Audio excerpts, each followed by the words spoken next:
കേരളത്തിൽ ഒരു പെൺകുട്ടി കൂടി 21-കാരി പെൺകുട്ടി കൂടി ആത്മഹത്യ ചെയ്തിരിക്കുന്നു. എറണാകുളം ജില്ലയിൽ കോതമംഗലം കറുകടം സ്വദേശിനിയായ TTC വിദ്യാർത്ഥിനിയാണ് ആത്മഹത്യ ചെയ്തത്. ആ പെൺകുട്ടിക്ക് ഒരു മുസ്ലിം യുവാവുമായി പ്രണയബന്ധമുണ്ടായിരുന്നു. പക്ഷെ ആ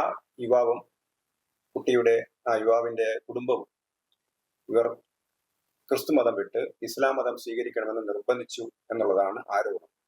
ഇതേ തുടർന്ന് ആ പെൺകുട്ടി ആത്മഹത്യ ചെയ്യുകയായിരുന്നു.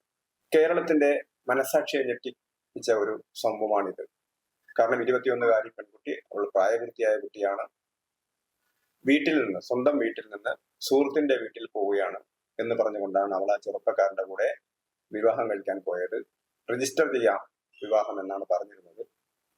അങ്ങനെ വിവാഹം രജിസ്റ്റർ ചെയ്യാമെന്ന് പറഞ്ഞ് വിളിച്ചു കൊണ്ടുപോയി. പക്ഷെ അവളെ പീഡിപ്പിക്കുകയായിരുന്നു, അവളെ മർദ്ദിക്കുകയായിരുന്നു. കാരണം ഒരു വീട്ടിനകത്ത് അടച്ചുപൂട്ടി, കാരണം അവൾ മതം മാറാൻ തയ്യാറായില്ല എന്നുള്ളതാണ്. അപ്പം ഇതിന്റെ പിറകിൽ ഒരു വലിയ ഗൂഢാലോചനയുണ്ട് എന്നുള്ളത് വളരെ വ്യക്തമാണ്. ഈ പെൺകുട്ടിയെ പ്രേമിച്ച യുവാവ് ഒരു ആലുവ സ്വദേശിയാണ്. നെടുമ്പാശ്ശേരി വിമാനത്താവളത്തിലെ ഒരു താൽക്കാലിക ജീവനക്കാരനാണ്. റമീസ് എന്നാണ് അയാളുടെ പേര്.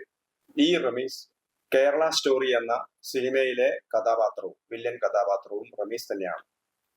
ഇവിടെ നമ്മൾ ചിന്തിക്കേണ്ടത്, കഴിഞ്ഞ ദിവസമാണ് കേരള മുഖ്യമന്ത്രി പിണറായി വിജയൻ ദ കേരള സ്റ്റോറി എന്ന സിനിമയ്ക്ക് അവാർഡ് കൊടുത്തതിനെതിരെ പൊട്ടിത്തെറിച്ചത്. ആ ജൂറിയിൽ ഉണ്ടായിരുന്ന 11 അംഗങ്ങളിൽ മലയാളിയായ ഒരു പ്രദീപ് നായർ, അദ്ദേഹവും ഈ അവാർഡ് കൊടുക്കുന്നതിനെ എതിർത്തിരുന്നു എന്നാണ് പറയുന്നത്. അത് സിനിമയുടെ മൂല്യമില്ലാത്തത് കൊണ്ടല്ല, അത് കേരളത്തെ അപമാനിക്കുന്നതിന് തുല്യമാകും എന്നുള്ളതാണ് പറഞ്ഞത്.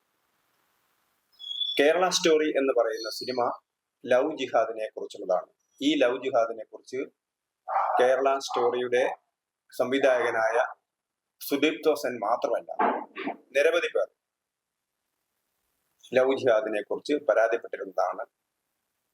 കേരള പോലീസിന്റെ ഔദ്യോഗിക റെക്കോർഡുകൾ പ്രകാരം 21 യുവാക്കൾ, പെൺകുട്ടികൾ, അവർ പ്രണയത്തിന്റെ പേരിൽ വിവാഹം കഴിച്ച് മതം മാറ്റം ചെയ്യപ്പെട്ട് IS-ൽ റിക്രൂട്ട് ചെയ്യപ്പെട്ടിട്ടുണ്ട് എന്നുള്ളത് വളരെ വ്യക്തമായ തെളിവുകളോടുകൂടി കേരള പോലീസ് ഹാജരാക്കിയതാണ്. 21 പെൺകുട്ടികളാണ് അങ്ങനെ കേരളത്തിൽ നിന്ന് മതം മാറി തീവ്രവാദ പ്രവർത്തനത്തിനായി കൊണ്ടുപോകപ്പെട്ടത്.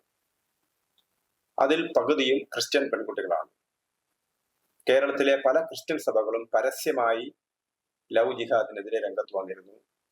ഇടുക്കിയിലെ ഒരു രൂപത കേരള സ്റ്റോറി എന്ന സിനിമ സൗജന്യമായി 10ാം ക്ലാസ് മുതൽ 12ാം ക്ലാസ് വരെയുള്ള ക്രിസ്ത്യൻ വിദ്യാർത്ഥികൾക്ക് അവർ പ്രദർശിപ്പിക്കുകയും ചെയ്തിരുന്നു.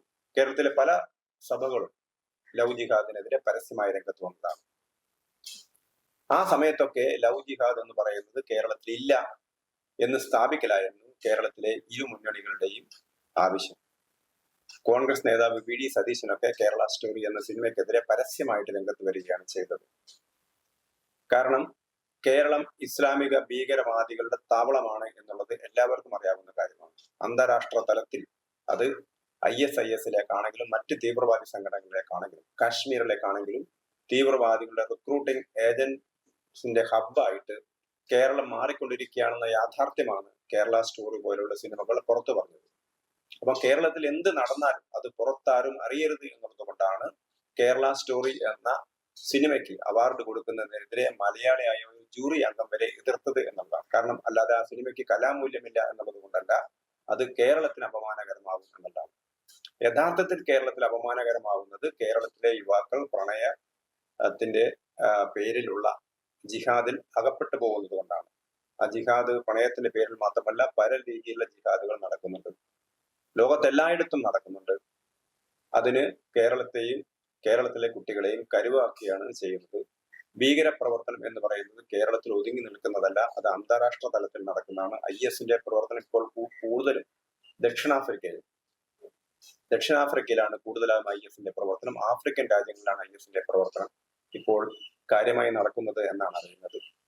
നമുക്കറിയാം, എവിടെയൊക്കെ ഇസ്ലാമിക തീവ്രവാദമുണ്ടോ അവിടെ ഏറ്റവും വലിയ ക്രൂരതകൾ നടക്കുന്നു. സിറിയയിലൊക്കെ ഇപ്പോഴും വ്യാപകമായ തോതിൽ ആശുപത്രികൾക്ക് നേരെയൊക്കെ ആക്രമണം നടക്കുകയാണ്. ആശുപത്രിയിലെ ജീവനക്കാരെ വെടിവെച്ചു കൊല്ലുന്നു. അവിടെയും ന്യൂനപക്ഷ വിഭാഗങ്ങൾക്ക് നേരെ, അവർ തന്നെ മുസ്ലിങ്ങളുടെ ഒരു അവാന്തര വിഭാഗമാണ്.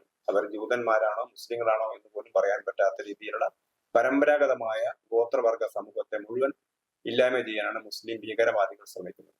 അവരുടെയൊക്കെ ചട്ടുകമാവുകയാണ് പലപ്പോഴും കേരളത്തിലെ പല ഏജൻസികളും ചെയ്യുന്നത് എന്ന കാര്യമാണ് നമുക്ക് എടുത്തു പറയാനുള്ളത്.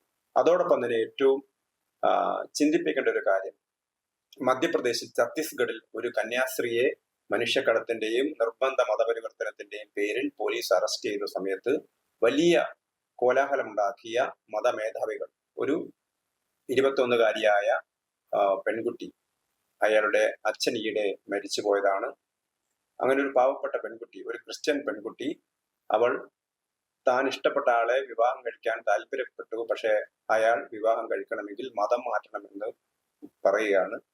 അങ്ങനെ മതം മാറാൻ അവർ തയ്യാറാകാത്തതുകൊണ്ട് അവളെ പീഡിപ്പിക്കുന്നു. അവൾ അവസാനം ആത്മഹത്യ ചെയ്യുന്നു. അവളുടെ ആത്മഹത്യാ കുറിപ്പിൽ വളരെ വിശദമായി ഇത് രേഖപ്പെടുത്തിയിട്ടുണ്ട്. റമീസ് എന്ന് പറയുന്ന യുവാവിനെ പോലീസ് അറസ്റ്റ് ചെയ്യുകയും ചെയ്തു. പക്ഷേ ഛത്തീസ്ഗഡിലെ ഒരു 2 കന്യാസ്ത്രീകൾക്ക് വേണ്ടി, കുറ്റം ആരോപിക്കപ്പെട്ട കന്യാസ്ത്രീകൾക്ക് വേണ്ടി, ജയിലിലാക്കപ്പെട്ട കന്യാസ്ത്രീകൾക്ക് വേണ്ടി വലിയ ബഹളമുണ്ടാക്കിയ കേരളത്തിലെ പല സഭകളും ഒരു ലവ് ജിഹാദിന്റെ പേരിൽ ആത്മഹത്യ ചെയ്യേണ്ടി വന്ന ഒരു പെൺകുട്ടിക്ക് വേണ്ടി ശബ്ദിക്കുന്നില്ല എന്നതാണ് വളരെ ദുഃഖകരമായ കാര്യം.